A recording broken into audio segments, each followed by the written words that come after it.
Hello and welcome to my channel. Today we are celebrating the launch of Trash Panda Feminism, replacing the former Essays on the Outskirts newsletter that I had. The content is going to stay the same, but we have a new name, a new look, and a new mascot, which we will later be uh, choosing a new name for. So that should be fun. I look forward to that. Um, let's see. You can check out Trash Panda Feminism at meganmccarthy.substack.com. I wasn't able to pay the $50 fees to use the domain that I had bought, but I have it. I just have to wait. I'm hoping next year will be a little more fruitful, so I can make that one-time payment without worrying about bills and things like that. Let's see. So I've got that up. Um, so the first year of Essays on the Outskirts is now over and done with. Uh, what was my most popular post? I'd have to say that was the two most popular posts were the collaborative fiction project that I did with a couple of my writer friends, including um, Glory, Laura, Kat, Charlie, Spence, and then there was me. So that was the six of us.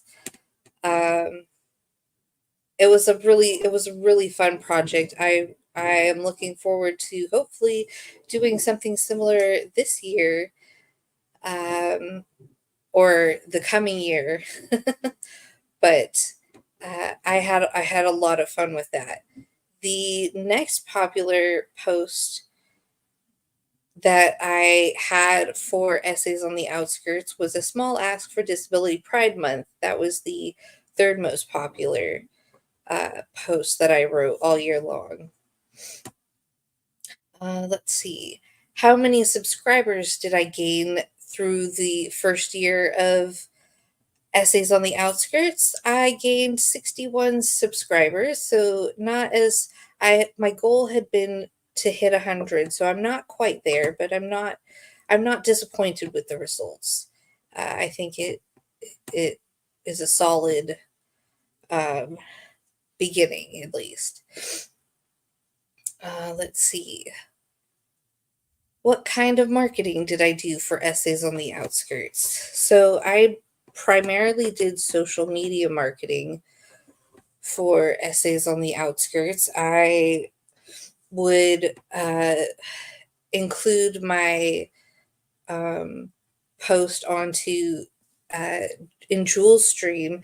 She does the second sprint is always the self promo sprint. So I would promo the latest post there, and then I would also post on various Discord servers, um, Facebook, Instagram. I would post images. Basically, every social media site that I am on, I would post something on there. The most successful use of social media marketing seems to have been Facebook out of all of the various channels that I use, which was surprising, sort of. Not really too surprising, but I really don't like Facebook, so I was hoping it wouldn't do as well as it did. Um, but that seems to be where I get the most attention, so I need to look into spending more time on that. Um, what else did I do for social media marketing? I also have a Tumblr for, uh, well, now Trash Panda Feminism, but Essays on the Outskirts. And that was probably the second most successful social media network that I used. Um,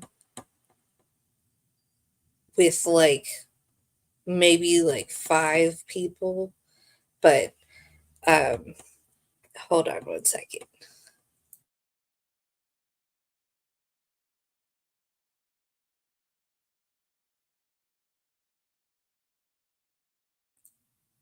Sorry about that.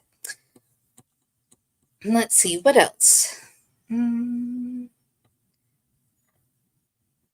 what was my biggest challenge this year with essays on the outskirts? The biggest challenge I had was coming up with content every week, and having enough time to research and write it, because I wanted to tackle a lot of really big topics, and those require a lot of research to do well. Um, and when you only have like a week to work on it, that doesn't make things possible. So I'm this year I will be working on my processes to make sure they are uh, better, more effective than they were previously. Because I really want to get ahead, so I don't feel like I'm constantly on this uh, wheel, just running round and round and round. Let's see what else. So why the name Trash Panda Feminism? So I wrote about this in my latest post on Trash Panda Feminism, or previously known as Essays on the Outskirts. And raccoons are very North American. Uh, they're very popular in this region. And raccoons dig for discarded treasure, in their case, bits of meat and other foods. In our case, we dig for gems of truth in the things that society and mainstream media discards. So that's things like um, topics relating to disability issues and uh, feminist issues that aren't necessarily glamorous or um, on society's radar right now. And I think it's important that we discuss topics like these because they are so relevant to so many people, but are hardly talked about. And they need to get more attention so that we can make things better, basically. And then raccoons are also creative problem solvers, and we need those skills to solve the complex issues we face. So uh, that is why I chose Trash Panda Feminism, along with um, the rest of the reason that I included. If you go to this link and check out the first post, it'll be the one about how I came up with this name, or actually how Glory came up with this name, because it was Glory Fink from Glory Writes the Blues who came up with this name, and I loved it. I thought it was perfect for um, our mission. Nessie, stop that! Nessie, stop licking your paws. Sorry, Nessie has um, she's having an allergic reaction to, I don't know, the grass or something. So her paws are very itchy, and so she just wants to keep licking at them, and she's missing a lot of hair on her feet because of this. So I try to encourage her not to do that when I catch her doing it. Okay, Trash Panda Feminism's future. I want to continue to grow Trash Panda Feminism and get to 100 subscribers at least to start with, and then grow from there. I also want to work on creating a community of feminists and supporters who care about these issues and want to make a difference. In order to do this, I need to learn how to socialize more, because socializing is not one of my top skills.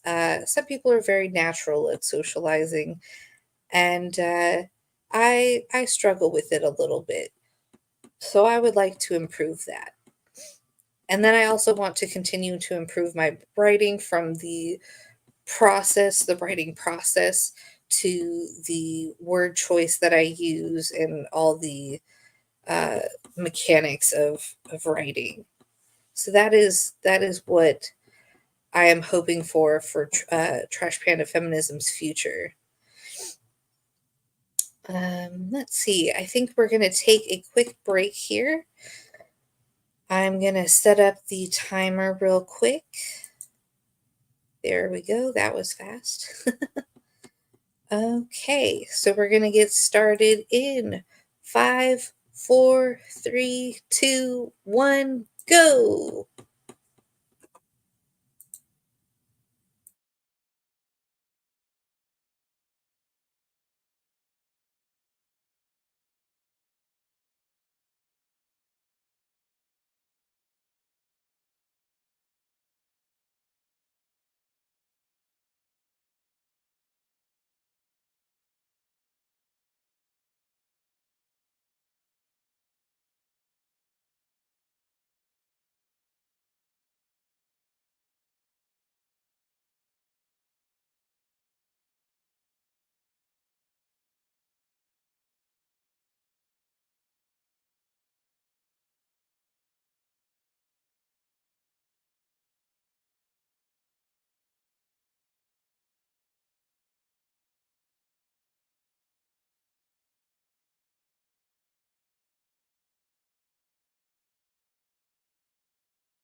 Beepity beep, beepity beep, beepity beep, beepity beep, beepity beep, beepity beep.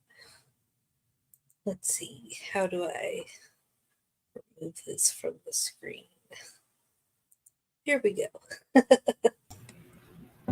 Hello, how are you? I am alive. Well, that's good. Glad to hear that. Thank you. Thank you. So, I've just been going over um, everything about Trash Panda Feminism, how I came up with the name, and um, the first year of Essays on the Outskirts, how that went. My most popular post, you'll be glad to know, was the one that we worked on, the collaboration, short story collaboration project. So that was the best performing post of all my posts last year. And yeah. And Roy is whining. Yes, my boy. Has to make himself heard. Mm-hmm. I'm glad you showed up though, because I was about to have to start reading some of my posts because I was like, no one else is here. What am I going to do? Oh, but also we're coming up with names for our little Trash Panda mascot. If you have any names you would like to throw into the, we are not doing any, this is not going to be a Bodie McBoatface situation. So, no, like, too ridiculous names, but I would like something fun and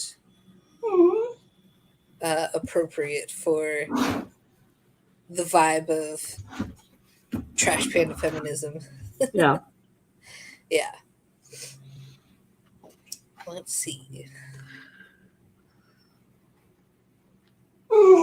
Did you have any questions about that I can answer about Trash Panda Feminism, or So because I you, don't know? yeah, you went over like your best performing and stuff like that. But what Mhm. was your favorite to research? I mean, I really loved researching. Like, I really love research. I was talking about how there was a lot of projects I really wanted to do, but they involved so much research, and I only had like a week of time in between posts, and that just wasn't enough to do the amount of research that I want to do. But uh, I think the one I enjoyed the most was called, where'd it go? Um, it was before this. The limits of free speech. The an interview with John Ramsey. So my interview with him was a lot of fun to do the research for, because I was reading a lot about. Now I can't remember what the word is. Oh, I have it in my. Uh, do, do, do. No, I don't have the word, but basically, it looks at, like, the title of his dissertation is "How We Do Bad Things with Words: A multi-level model of a multi-level model of oppression." And it was so fascinating to me, and it really spurred an interest in um, this the the study of the the social side of language instead of just like linguistics specifically. Mm-hmm. Um, it was really fascinating. I definitely enjoyed working on that one. Let's see. Another one that I really liked working on was at the very beginning, um, which was where a man built an AI waifu, and that should worry you. That one was a lot of fun to write. What one came together the fastest, and what one was like pulling teeth? Oh, that's a good question. Honestly, the one I'm working on right now is like pulling teeth. It's about Daniel Boone and his colonization of Kentucky, and I am related to him, so like I'm going over the like our family legends of Daniel Boone and like going over like why he might not be the American hero he's portrayed to be, which is kind of a difficult subject when he's your family member because it's like you're almost destroying his legacy, and that has a lot of emotions to it. So that's been the one that's the most difficult to write. The easiest one to write, I mean, the easiest ones to write are always the music posts that I make where I put together a list of the music that is most inspiring me or um, is has caught my attention at that point in time. Those are always the easiest to write. So you'll notice if you see those posts, that's usually when I'm like, oh no, I'm out of time. What am I going to write about? I need to hurry up and write something. Let me just pull one together. Mm-hmm. So that's yeah. What do you um what was my question to you? How do you deal with like do you ever get into a situation where you have like research and you're running out of time, and how do you deal with that? Um, well, have I ever had that problem? I mean, you do write so quickly. Usually, the stuff I researched was for like papers back in college. Yeah. All my stuff now is like nonfiction, Yeah. so or fiction. Yeah, I knew what you meant. So, um, usually reading the first and last sentence of a paragraph instead of the whole paragraph is a good way to skim. Oh yeah, that's Um, a good suggestion. because usually that's the thesis statement of the paragraph and the summarization of the paragraph. Hmm. If it's done according to, Standard. yeah. Yeah. Um, if you're really in a bind, Control F, find Oh exactly what you're yeah, looking for. Um, definitely. you won't have all the context that way, but you'll at least narrow down to the page that you need. Yeah. Yeah, I the problem is I get so the research I do is so interesting that it's like I get so absorbed in like my favorite place to do research is the newspaper archives, and it is so fascinating to hear what people said like, you know, X amount of years ago and see how like either similar or dissimilar it is to the way we think now, which more often than not it's like, oh wow, that is eerily similar to what we're the narrative we're saying now. Oh, thanks, Charlie. I can't wait to get the essays out into the world, so I can't wait for you guys to read them. So, how many do you have lined up already for the topics? So I've for the top for the topics. Let me go to my. Uh, I have a spreadsheet on my Notion with all the ideas for my editorial calendar, and so I'm currently working on. Oh, I can mark this one off as published. Um, so I'm currently working on a sort of manifesto for Trash Panda Feminism, but that one's proving to be difficult. I'm also working on the Daniel Boone one, Mm-hmm. And then I've also got 1, 2, 3, 4, 5, 6, 7, 8, 9, 10, 11, 12, 13, 14, 15, 16 ideas that I need to either like continue researching, or I mean these are all these ideas are need a lot of research, which is why I haven't been able to write them yet. Like for example, eugenics, what it is and why it is bad, uh is a good example because that requires a lot of research. And disability history, an overview, and things like that. Those Mm-hmm. are all topics that require a ton of research. Charlie says, I love that name and see this as a great brand for the future. The marketing will be amazing, not to mention the potential merch. Oh, I am so excited for potential merch ideas. Like, I just, I can't wait. And then I really can't wait for the plushies. I need a Trash Panda Feminism plushie. That would be fun. That would be so much fun to have a cute little raccoon plushie. But we need to come up with a name for the mascot. So if you have any names, Right. rough, rough.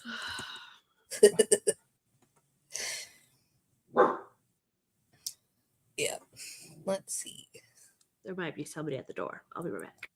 Okay. So let's see. I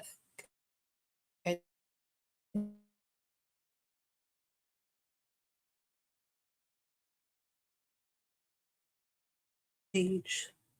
Ooh, I lost myself there for a second. Um, Substack. No. Where did it go? Oh well, I can find it. There we go. Okay. What else? Just neighbors coming in the hall. Yes. Princess has had to get used to like having new neighbors and stuff like that, and she's for the first few days she was nice and quiet, like she wouldn't bark at like the neighbors and stuff like that. And then she's just like, this is my territory now, bark bark bark bark. It's like, come on, dog, you can share the world we live in with other people. Mm-hmm. He thinks um it's time to go outside now. Gotcha. Well, would you like to do another sprint? Because we can do another sprint. Sure. Yeah, because I think, oh, it's only 3 o'clock. I was going to say I'll feed my dogs, but it's a little early for that. So let's bring this back to 30.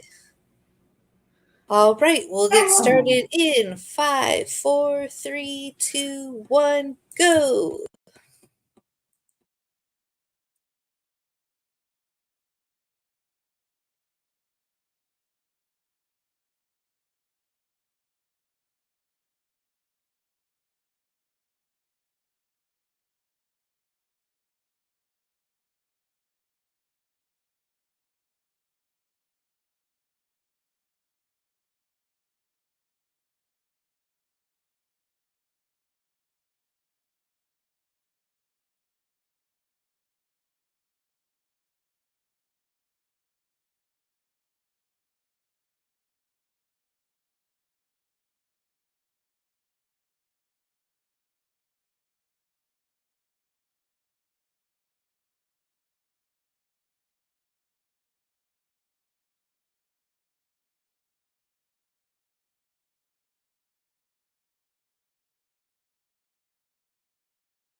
Beepity beep, beepity beep, beepity beep, beepity beep, beepity beep, beepity beep. Gotta find the tab. Here we go. So, how did your spring go? Fantabulous. Went outside. Roy pooped. Oh, It was a nice. joyous occasion. And then came back and I fed him the last of the kibble, opened the new bag and dumped it in the container. Nice. And ate some sourdough bread that I got from the market across the street. Ooh, And I love sourdough bread. strawberry milk. Ooh, yummy. Sounds delicious. What did I do during that sprint? I think I kind of just sat here and stared at the screen and it responded to Nikki, but oh, I got up and got some water, but other than that, I didn't really do much that sprint. Oh, I was also working on like questions and stuff. That's what I was doing. Like, okay, so I wanted to know what kind of Trash Panda Feminism products do you want to see? Like, what would be like a really cool thing that I should totally offer? Um,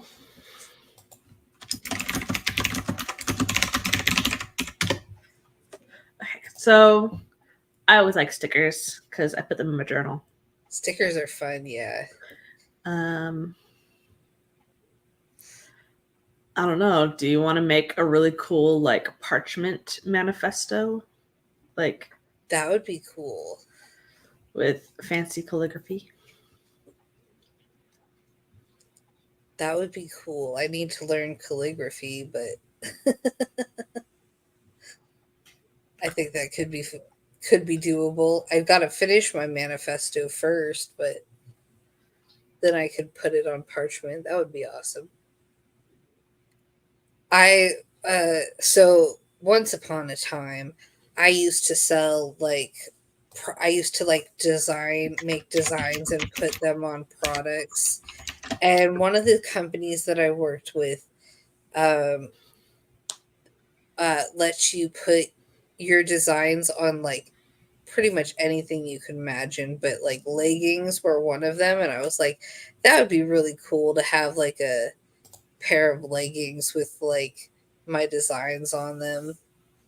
Nobody ever bought the designs though. Oh, the only person who bought a design from my little shop because I couldn't get any attention to it. I didn't really try that hard, but um, the only person who bought from it was my grandma's husband at the time, and he got a what I call deadlocked T-shirt. It's like Sherlock Holmes skull, basically. I have it as a mug. Um, I made a couple of designs or a couple of objects with the design on it. It was fun. I definitely want to get back into doing things like that because I really enjoy making products and designing things, and I think it would be a lot of fun to make some stuff for Trash Panda Feminism now that it's in my head to do so. But I definitely need some more subscribers to my Substack, some paid subscribers preferably, so that I can afford to pay for Adobe services because that is expensive. Yeah, And it is. I kind of need that if I'm going to make any products. So you can find my the link to my Substack down here. Woo! Let me take the banner down so we can see. There we go. Let's see. Another question I came up with is what's your favorite feminist historical moment that either isn't recognized as feminist or is very little is known about it or like a not known historical figure that is. feminist that you like? Let me go get my book. Okay. I'm very curious now. What in the world is Laura going to bring and show us? With Laura, it could be anything.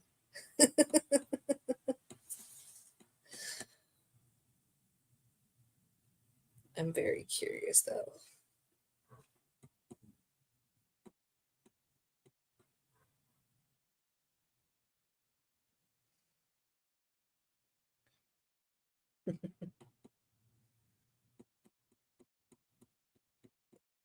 And now I have to think of what mine is, because I know that's going to be the question. It was buried on a shelf. But I have this book called Monster she wrote. Oh. It's the women of who pioneered horror and speculative fiction. Yeah.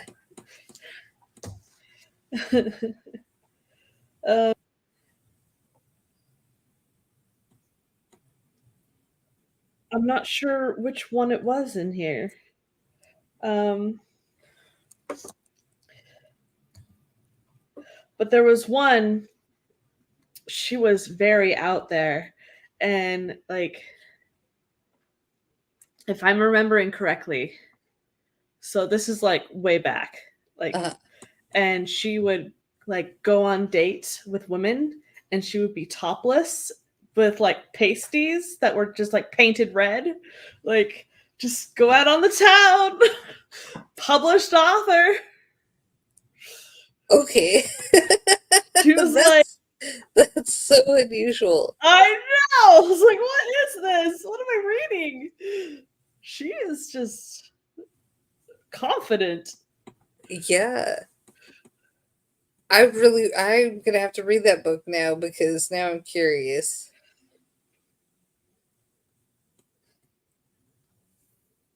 Now I want to know who that mysterious woman is. I am intrigued. I know. What was the title of the book again? Monster She Wrote. The woman who pioneered horror and speculative fiction.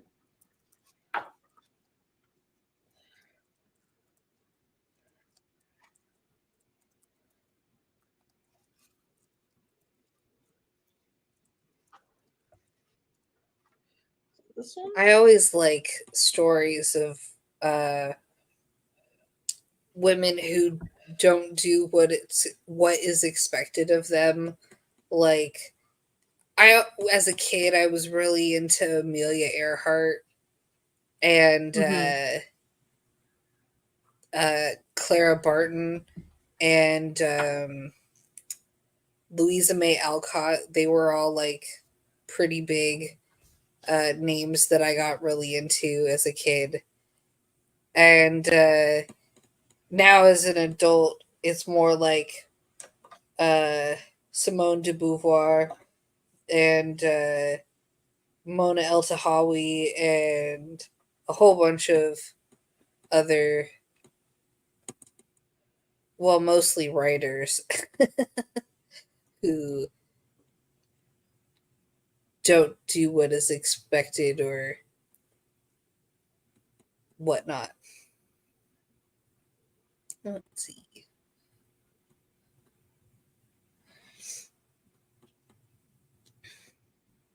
I'm actually reading a really interesting book by who's the author?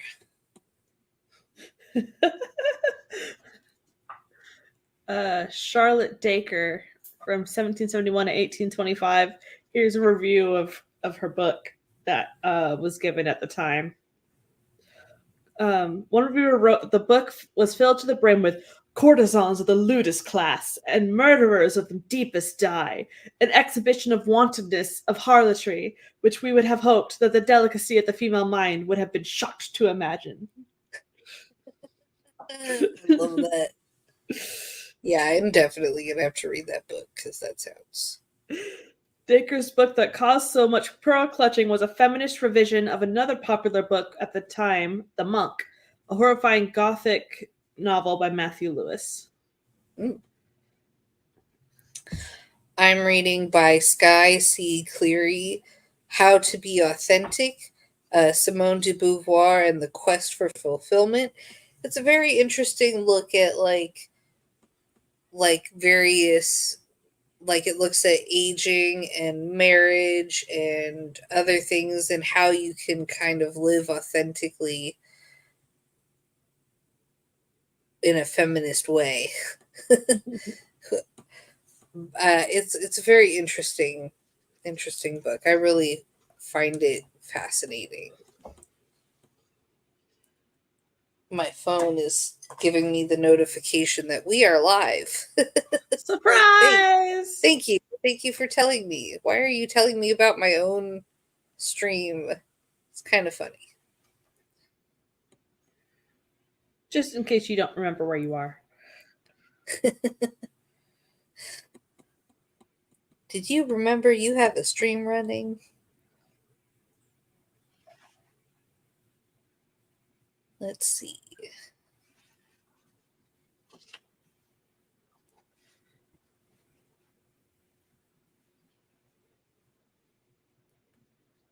So, what kind of topics would you like to see covered by Trash Panda Feminism? What would make you go like, yes, I need to share this with all the people? Um, so I do like highlighting women authors, both past and present. Um, the ones who, broke through the glass ceiling Yeah. or just pushed back. Um, Oh, like I love Edith Wharton and Dorothy Parker, and they had such a unique way of looking at the world, and they did things that women weren't really expected to do back then. mm-hmm. Maybe like who is the most banned female author? Oh. Woman in Hollywood. Um, so things like that would be cool. Mhm. Because you've got people like Audrey Hepburn who are icons, but like I don't know, just I'm interested in books and literature and movies. So like, Honestly, like I'm surprised I don't write about that more, because it is like what I obsess about when I'm mhm, not obsessing about feminist stuff. yeah, Um, it's surprising that I haven't been like, oh, let's find the overlap here. I need to work on that. yeah. Maybe like the first female movie director. Ooh.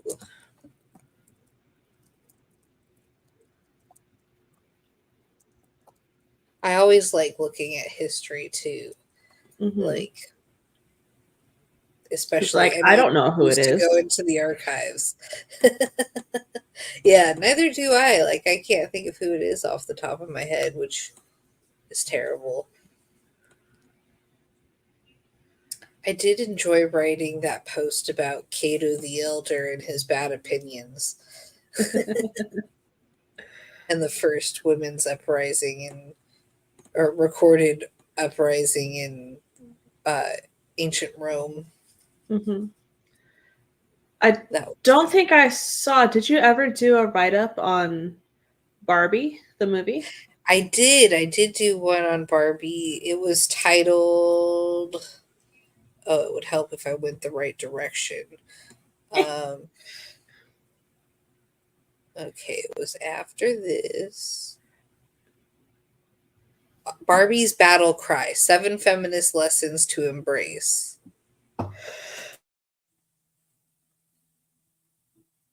Bless you. I exploded. Oh no, don't explode. I'm good at it though. Oh, okay. Come to practice.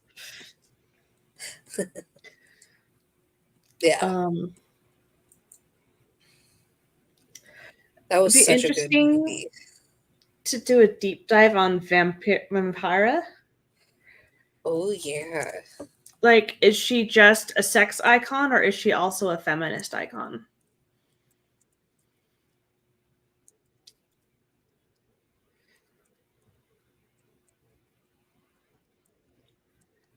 I don't know. It could probably come out in October next year. No. With as long as it takes me to research stuff, that's kind of what I need. That's the amount of time I need to get it done. Mm-hmm. Let's see what else.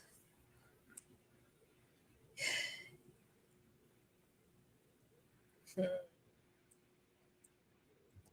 I'd like to do interviews at some point, but more interviews Mm-hmm. with like it would be really I'm putting it out there that I would really like to be able to interview Delilah Bond, the feminist uh, musician from across the pond.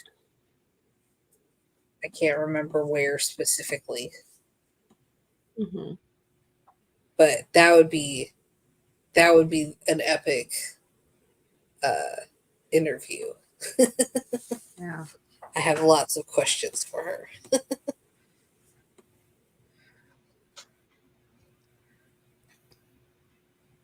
I don't Don't know. start So, barking. like, I was in a writing workshop over last weekend. Oh yeah, how did that go? Amazing. Uh, One of the girls in my group, why do I call her girl? She's a woman. Whatever. You know what I mean.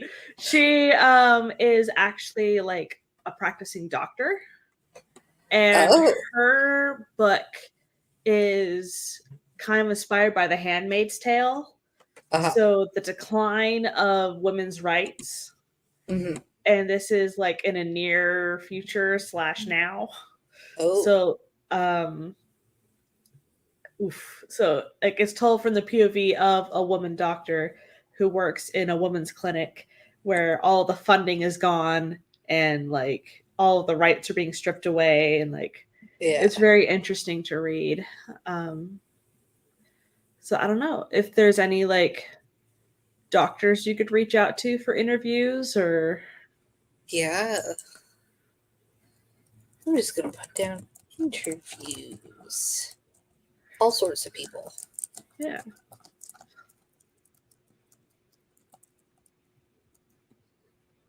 That's a lot of good ideas. Let's see.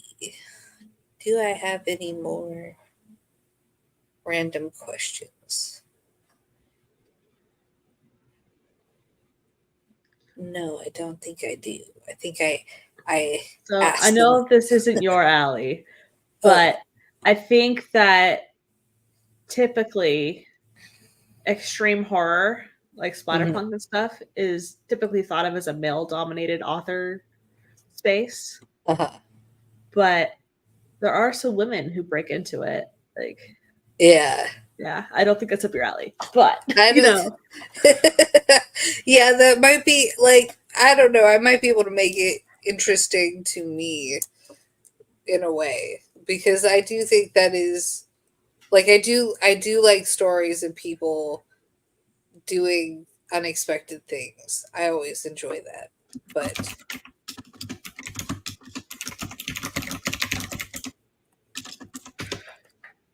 let's see.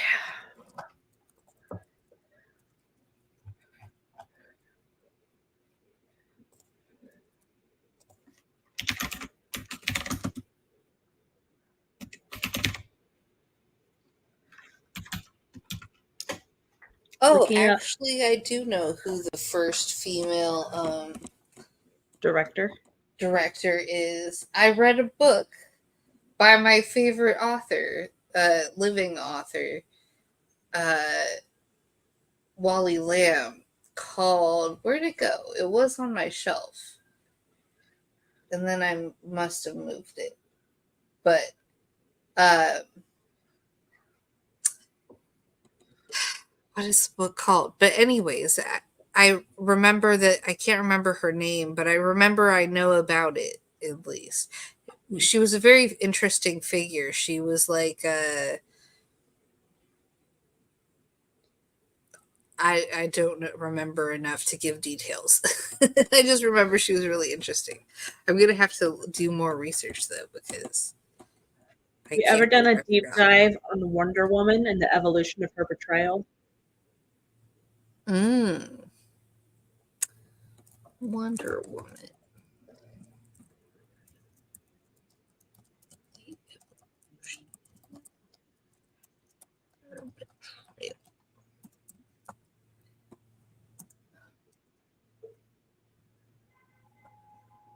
That would be interesting. Yeah.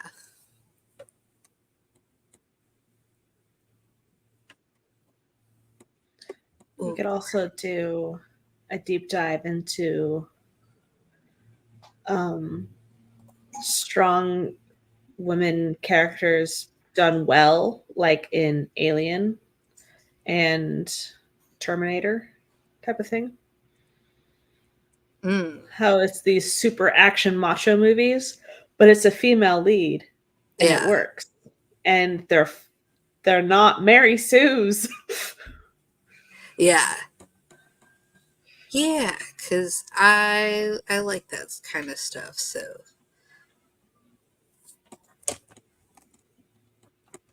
I could also do like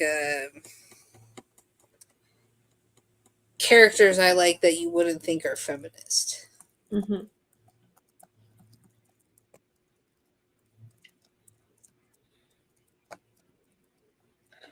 So I'm looking at an article about 10 feminist icons Uh huh. um, from film, Uh huh. and it lists Matilda. Oh, I love Matilda. It Me is like too. such a good movie.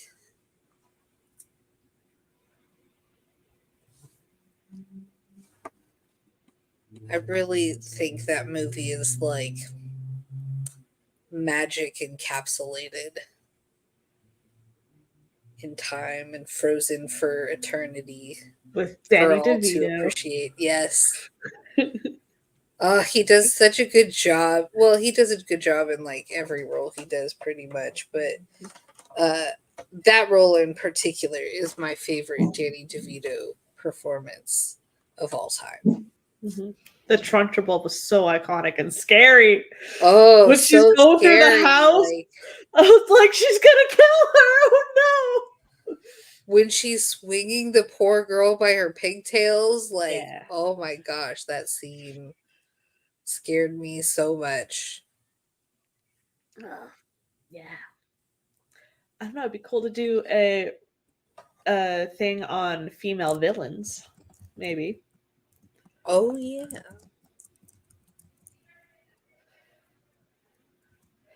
How it's important to show all sides. Yeah. I really liked a good example of a female villain is in or at least I think is it if my memory is serving me correctly, the ABC's that movie that TV show that was like about Snow White and uh her daughter's son who was adopted by the Wicked Witch and they went on adventures based. I can't. What is the name of this It's not the TV? Descendants, is it? No, it's hold I on, don't I'm know. gonna look it up. Um, And it's not Once Upon a Time. yeah, it is Once Upon a Ah, Time. okay. That is the. That's what I was trying to. But I think the villain in that one was the way she evolved over time was very. She became more human as time went on, which I Mm-hmm. think was the point. But yeah, I really liked that portrayal of a female villain. There are some portrayal of female villains that are terrible, like going back to Wonder Woman, in the first Wonder Woman, the movie with Gal Gadot. The scientist lady. Yeah, the scientist lady. That was a kind of offensive representation of a person with a disability. And that is a pitfall a lot of people fall into with creating villains in general.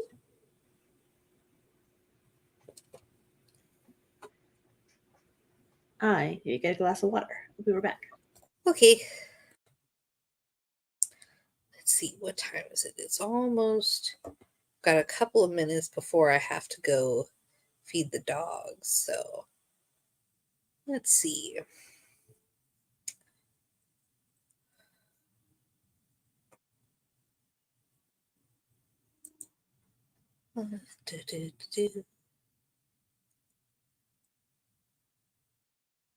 Okay.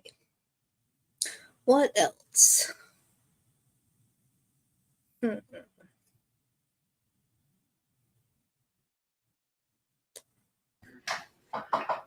I'm back. I'm just welcome back. I'm just trying to think of more questions and stuff. Have you been reading any books lately? Any Junji Ito books? Not Junji Ito. Mm. And I don't know how far back you want to go. I did read Soichi, or well, that one came out this year that I read of his, and I also read Mimi's Tales of Terror that also came out this year. Oh, nice. But I'm on volume 7 of Chainsaw Man. I Is it read based on the show? other way around, but yeah. Oh, the show is based on it, but Yeah. that's cool. So I love the show so much. And I was like, I need to read this. So I have the box set, the first 11 volumes. Oh, wow, nice. And volume 12 just came out. Some books arrived today. Ooh.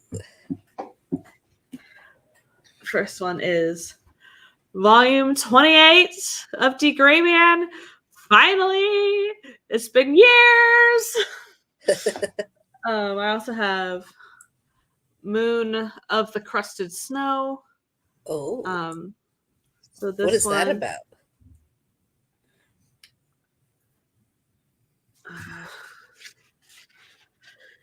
As one society collapses, another is reborn.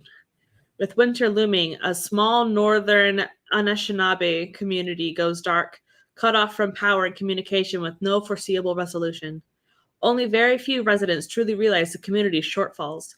When unexpected visitors arrive, escape in crumbling society to the south. Tensions rise and allegiances are divided. The harsh winter months pass slowly and the food supply dwindles as the death toll and panic rise. But the greatest threat to the survival of the reserve might come from within the community itself.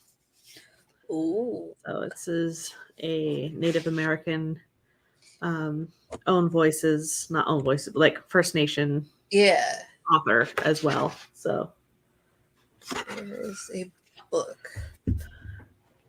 I want to when you're here, if I remember, I want to give you this book because let me go find it real quick.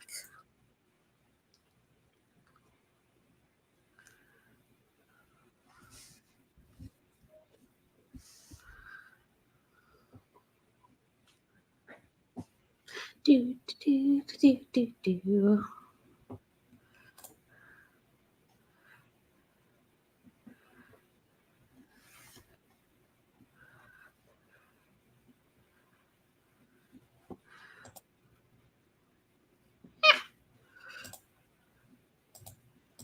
Making me log into AO3. How dare. There we go.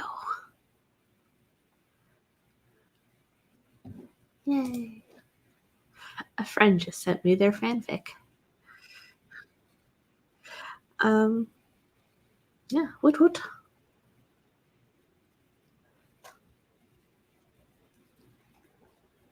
Let me get my other books.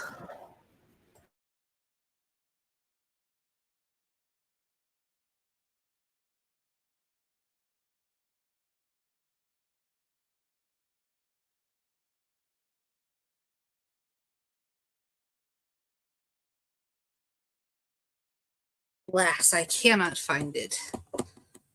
Oh, actually, I literally just looked over to my bookshelf and found it. Give me 1 second.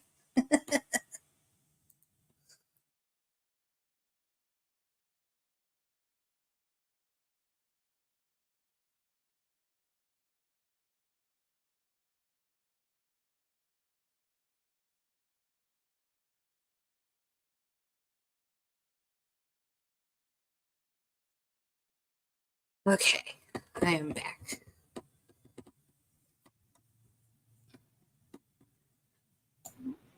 I found it. It is called Tenacity by who are you by? I think the sticker is blocking the author name. Hold on. Oh, J.S. Law. And it's about this woman who she's a detective kind of person, investigator in the British version of the Marines. And so there's been a murder on this submarine, and so she has to figure out, she has to go on the submarine to figure out who did it and why they did it. But the killer is coming after her at the same time. Nice. So it's a really good thriller. I really enjoyed this book, so I'm hoping you enjoy it as much as I did. Nice. Yeah. So I pulled out some of the books I've recently read. Mm-hmm. I read The Summer Hikaru Died, volumes 1 and 2, Ooh. which is actually a horror. Wow. Slightly of the cosmic variety. So this kid goes into the mountains and I can't remember if it's 6 weeks or 6 months, but he's gone to the mountains and then he comes back and everybody's like, oh my gosh, yeah, you're back, you're alive. And then his best friend, the other kid on the other cover, is like, you're not really Hikaru, are you? And it's like, how could you tell? It's like, oh no. But it took over the dead body and it's assimilated all of the memories of the kid. And so it has all the feelings of the kid. And so it's like, but you're not really the kid. But like, there was an evil in the mountain that was supposed to be like contained, and now that evil is gone. So it's like, is that what's in this kid? And it's like really attached to the main character. Like, yeah, I don't know. It's very intriguing. So they both had crushes on each other, but neither had confessed yet. Yeah. And so it's all sorts of complicated now. Oh man. And then I have Fangs 1 and 2, which are vampires. Fun. Yeah, so a newly turned vampire. They only drink blood of other vampires. So, yeah, interesting. This one is cannibalistic vampires. Interesting. They're trying to have good relations with the humans because they're trying to coexist. Yeah. This one is Doro Hedoro, Volume 1. So good. Oh my gosh. I'll just read the back for you. In a city so dismal, it's known only as the Hole. A clan of sorcerers has been plucking people off the streets to use as guinea pigs for their atrocious experiments in the black arts. In a dark alley, Nikaido found Cayman, a man with a reptile head and a bad case of amnesia. To undo the spell, they're hunting and killing the sorcerers in the Hole, hoping that eventually they kill the right one. But when N, the head sorcerer, gets word of a lizard man slaughtering his people, he sends a crew of cleaners into the hole, igniting a war between two worlds. Oh, that sounds really good. The lizard dude, oh my gosh, like, it's a little gruesome. So he literally has like an alligator head, okay? And he can't remember who did the spell to give him an alligator head instead of a human head. And why there's a human inside him physically. Wow. He's like, and they can't communicate with each other. He's like, why is there a person inside my body? So he will chomp on somebody, hold them up so they can look down his throat at the person and talk to the person. And then he'll spit him out and be like, what did he say? So it's like, what is going on, man? It's so cool. Volume 2 just arrived yesterday, so I'm excited. Nice. And this is Chainsaw Man. Volumes 1 through 11. So nice. Yes. Ooh. I'm on volume 7. Nice. And I finally started reading Death Note. So I have this much left of the deluxe volume 1. Oh, I also read, well, I have this much left of a romance novel. Oh. And I just forgot. What was the other book I'm reading? No! There's one more.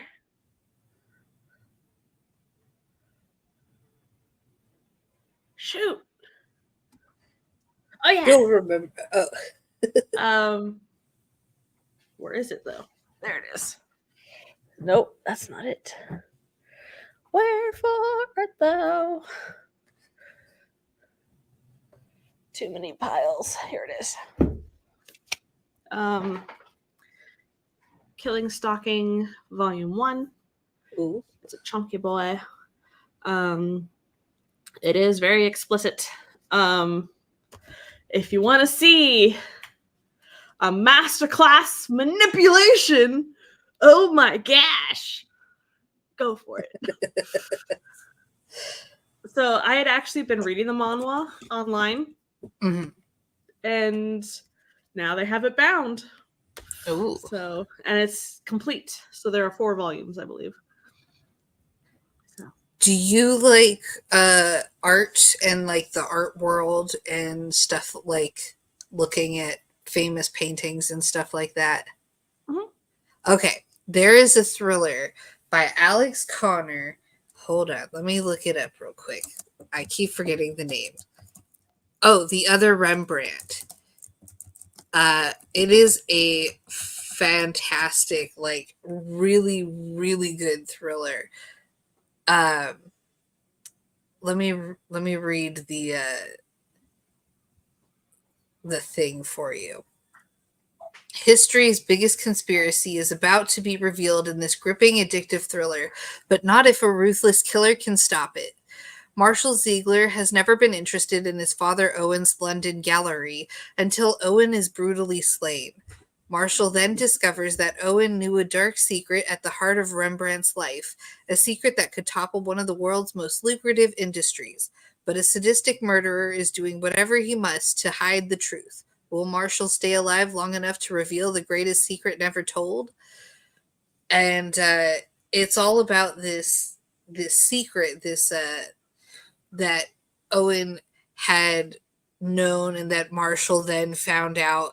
And then, like, it goes through the mind of all the potential killers without telling you who the killer is. Like, I could not figure it out, and I loved that. Like, the fact that I could not figure out who did it just delighted me to no end. I highly recommend this book. Like, 5 stars out of 5 stars. 10 stars out of 10 stars.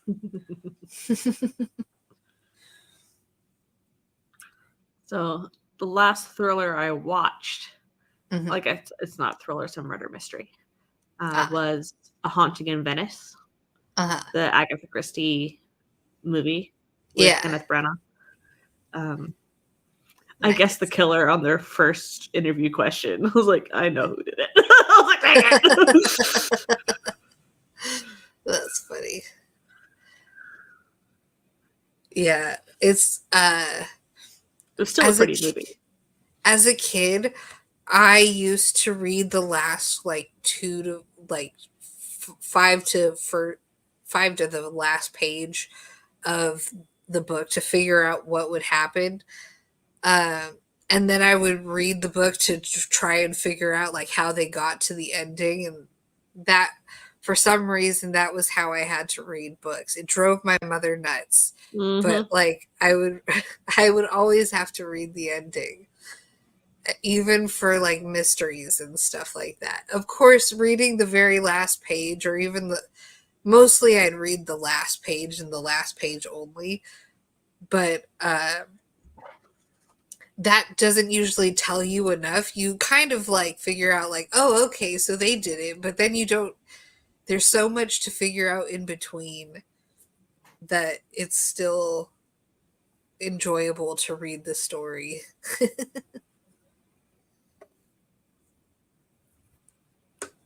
Okay, let's see. Let me do some math real quick. Okay, so not yet. I've got to hold off on doing the next sprint for a couple more minutes, uh, because I want to feed the dogs, but I don't want to feed the dogs too early. So, Oh, his because head's I on the have a pillow. dog who is staring at me, like, let me see if I can. She's Hello. just waiting there, like, hello, it's me. I'm Hello from hungry. the other side. My Yeah, stomach's growled 1,000 times. that is exactly the song she is singing right now. Yes. I know you're hungry, but it's not time yet. It's not time yet.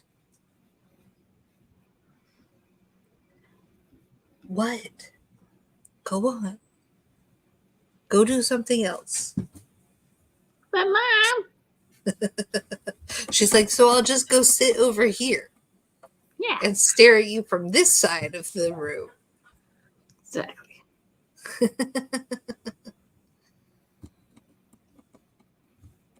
Let's see.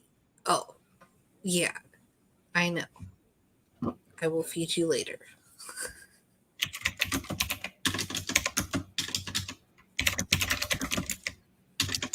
Now I need to know who the most banned female author is. Most banned female author. Ellen Hopkins. Let's read more. Ellen Louise Hopkins is a novelist who has published several New York Times bestselling novels that are popular among teenage and young adult audience. What did she write? The Crank trilogy, the Burned series, the Impulse series, Triangles and Tilt, which is a companion novel to Triangles, the Trick series. I don't know any of these books. Probably because, well, no, because she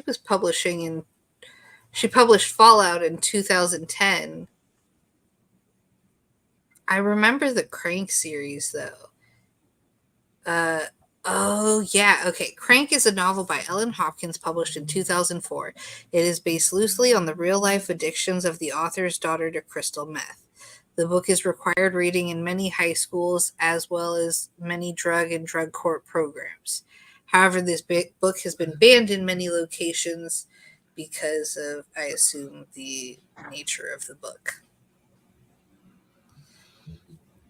Interesting. Fascinating.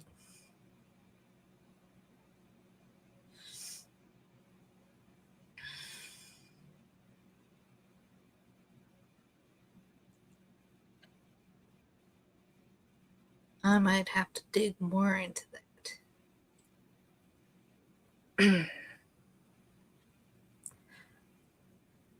Okay, now it's about time for when I can feed the dogs. So I'm gonna set up a sprint, another sprint. It'll probably be our last sprint of the evening.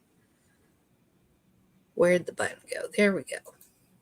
Okay, and then take it back all the way. To the left. Take it back now, y'all. One hop this time. Right foot, let's stop. Oh, is this like millennial collective clap your trauma? hands. Let's see. Okay, what was I doing? Crisscross. Okay, so getting ready in 5, 4, 3, 2, 1, sprint.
Beepity beep, beepity beep, beepity beep, beepity beep, beepity beep, beepity beep. There we go. Welcome back, everybody. How was that sprint? I fed the dogs, and then what was I doing? Oh, I was researching things. I sent you a message, Laura, on Discord later. I was looking at things to do while you're down here for when you come visit, and I think I found something you might enjoy. I have been there, but that was elementary school. Ah, gotcha. It's been a long time. It might be fun to do that, or there's all sorts of bookstores and whatnot to visit. We can discuss details. Nice. Um, I finished volume 7, so now I'm on 8. oh, and nice. I kept reading Death Note. Nice. Awesome. Okay. Well, it's about 20 minutes away from when I was planning on ending, but honestly, I'm getting a little worn out already. So I was thinking of ending it here if that was amiable to everyone else. Sounds good. Mainly you. All right, then I will call it a day. Thank you all for being here. Let me put up my banner one more time.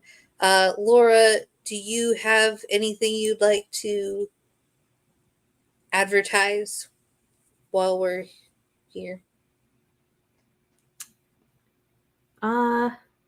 Nothing Substack related, so no. Well, it doesn't have to be Substack related. Do you have a book coming out, or I will be on Ryder Castle's Steagle Warfare for Michael C.B. Chen's Write-a-thon this weekend. So I will be on Nia Vixen's Fiction stream at 2 p.m. and then on Michael's at 8 p.m. It's 8 or 10. I can't remember. And then Sunday, I will be on Barrett Laurie's channel for our romance prompt stream. Oh yeah, I can't miss that. Last time, or at least I heard it was so much fun. I don't think I ever actually got to. I watched a little bit of it, but I don't think I watched enough of it to hear any of the stories. So I'm gonna have to not miss that. It was supposed to be tonight, but Barrett's dog is not doing very well right now. No. So Poor baby. they went to the vet, and so we switched it to Sunday. Ah, gotcha. Yeah. And I think that's about it. Oh, I am co-hosting a readathon all of December. The host is the booktuber Completely Melanie, and my co-host is Becca by Becca Books and Bujo, and then there's me, and our prompts are based off of the song The 12 Days of Christmas. You said it's a readathon, not a write-a-thon? Mm-hmm. Okay, then I have the perfect Discord for you to announce that in. It's called the Dewey's 24-hour readathon server, and they have a unofficial readathon channel in their Discord that you can put it in there, or I could put it in there if you send me a link. Sure. And because there are a lot of eager readers in that Discord, because we read for 24 hours twice a year. Nice. Okay, but on that note, I'm gonna end it here. I will see you all later. Thank you for being here, helping me celebrate Trash Panda Feminism, and the saying goodbye to Essays on the Outskirts. All right, see you guys later. Bye. Bye. Ending stream.